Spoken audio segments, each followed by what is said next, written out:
All right, let's start the lecture on neuroanatomy. And we start with basic brain organization. Okay, and this is a great picture. There's a lot of important terms here, a lot of organizing terms that you are going to have to know. It's nice that we have it all color-coded over here too. One of the problems is we have Latin terms and we have English terms.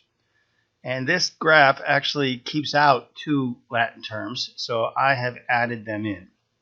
The first thing you got to know is the brain is divided into three basic sections. The rhomb encephalon, so encephalon is Latin for brain. Rhomb means ancient, and this is the older parts of the brain in evolutionary speaking terms, that is, okay? So the rhomb encephalon or hindbrain, the oldest part of the brain, and then the mesencephalon or midbrain, and then the most advanced part of the brain, the prosencephalon or forebrain. So each of these have a Latin term and they have an English term. Okay, so please know the difference. Now, each of these sections are subdivided. The rhombencephalon or hindbrain is broken down into the metencephalon and the myelencephalon. The myelencephalon makes up the medulla. The metencephalon makes up the pons and the cerebellum. Midbrain is not further divided. Midbrain is just midbrain, so mesencephalon is just midbrain right here, right in the middle of the brain.